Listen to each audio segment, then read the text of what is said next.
If ever there was an area of practical science that was very confused, very controversial, and almost combative at times, it would be this issue of how best to train. I suppose the only thing that's even more barbed wire of a conversation than that is how best to eat for health. Those seem to be the two most common areas of online battle. And the scientific literature has a lot to say about both of those things. Again, my sources for what I'm about to tell you are Professor Andy Galpin and colleagues. I know there are other excellent people out there in the field, but I really trust his work. He does very controlled studies. He spends a lot of time in this space. And what's really exciting is that in just the last 3 years or so, there's been a tremendous amount of information to come out about the practical steps that one can take in order to maximize the benefits of resistance exercise of any kind. So I'm going to talk about those, and I'm going to talk about the research. I will provide some links both to a couple of the more in-depth tutorials from Dr. Galpin, as well as some of the papers that the information I'm about to tell you stems from. There's a lot of information saying that you need to move weights that are 80 to 90% of your 1 rep maximum, or 70%, or cycle that for 3 weeks on and then go to more moderate weights. There are a lot of paths, as some people say, there are a lot of ways to add up numbers to get 100. There's a near infinite number of ways to add up different numbers to get to 100. And what's very clear now from all the literature that's transpired, and especially from the literature in this last 3 years, is that once you know roughly your 1 repetition maximum, the maximum amount of weight that you can perform an exercise with for 1 repetition in good form, full range of motion, that it's very clear that moving weights or using bands or using body weight, for instance, in the 30 to 80% of 1 rep maximum, that is going to be the most beneficial range in terms of muscle hypertrophy and strength, so muscle growth and strength. And there will be a bias. If you're moving weights that are in the 75%, 80% range, or maybe even going above that, 85 and 90%, you're going to bias your improvements towards strength gains. This is true. And if you use weights that are in the 30% of your 1 repetition maximum, or 40% or 50%, and doing many more repetitions, of course, then you are biasing towards hypertrophy and what some people like to call muscle endurance. But that's a little bit of a complicated term, because endurance we almost always think of as relating to running or swimming or some long bouts of activity. So 30 to 80% of 1 repetition maximums, it doesn't really seem to matter for sake of hypertrophy, except at the far ends when you're really trying to bias for strength. Now, it is clear, however, that one needs to perform those sets to failure, where you can't perform another repetition in good form again, or near to failure. And there's all sorts of interesting nomenclature that's popping up all over the internet, some of which is scientific, some of which is not scientific, about how you are supposed to perceive how close you were to failure, etc. But there's some very interesting principles that relate to how the nerves connect to the muscles that strongly predict whether or not this exercise that you're performing will be beneficial for you or not. So here's how it goes. For individuals that are untrained, meaning they have been doing resistance exercise for anywhere from 0 probably out to about 2 years, although for some people it might be 0 to 1 year, but those are the so-called beginners. They're sort of untrained. For those people, the key parameter seems to be to perform enough sets of a given exercise per muscle per week. Okay? The same is also true for people that have been training for 1 or 2 years or more. What differs is how many sets to perform depending on whether or not you're trained or untrained. So let's say you're somebody who's been doing some resistance exercise kind of on and off over the years, and you decide you want to get serious about that for sake of sport or offsetting age-related declines in strength.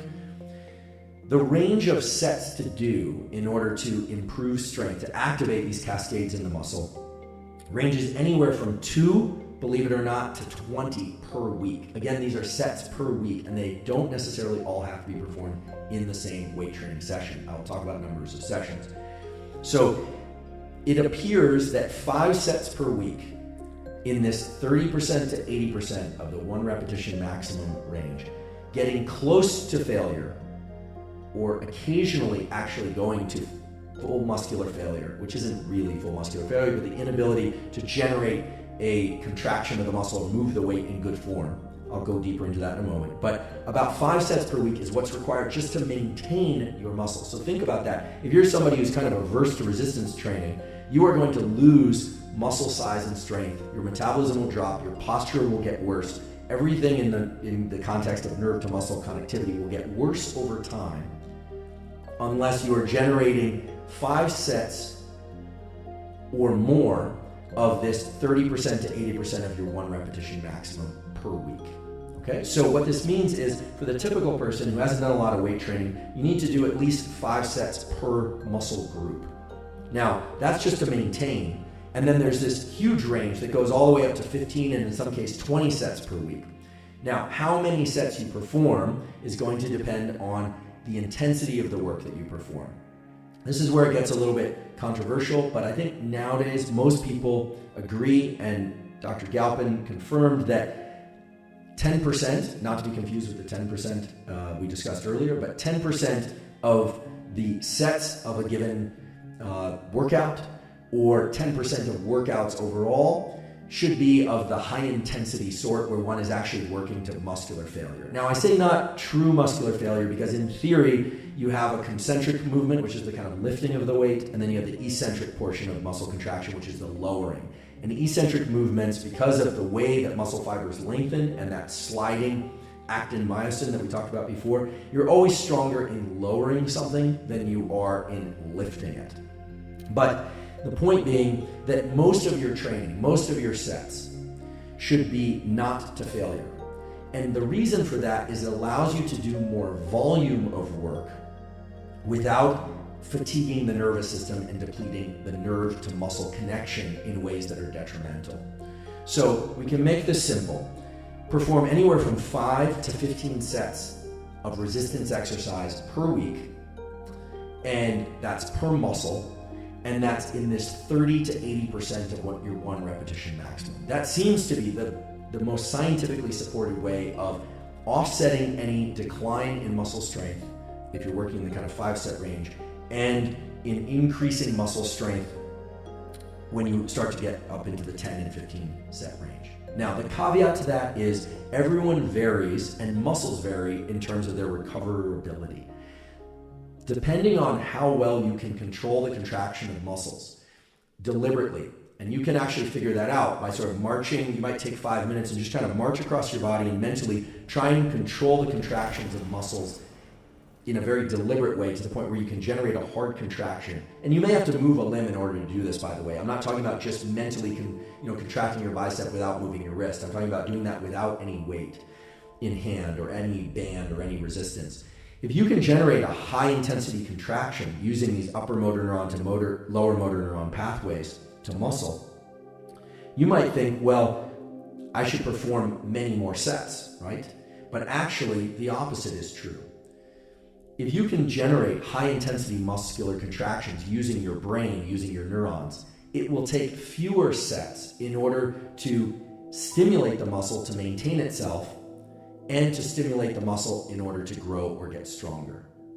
So the more efficient you are in recruiting motor units, remember Henneman's size principle, the recruitment of more motor units, which isn't just muscles, it's nerve to muscle connections. The better you are at doing that, the more you will recruit these so-called high threshold motor units, the ones that are hard to get to, the more you will kick off the cascades of things within muscle that stimulate muscle growth and strength.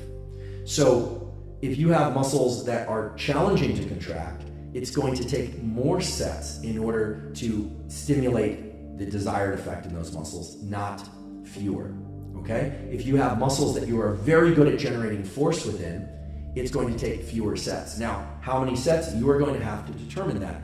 It's going to depend. For those of you that are using like 50% of your 1 repetition maximum, because you're doing a lot of repetitions, you might find that 3 or 4, 5 sets will maintain the muscle. You might decide to do that once at one point in the week and then do it again, right? So if you're going for 10 sets a week, you can divide that among 2 sessions. You can do that all in 1 session. The data really show it doesn't matter.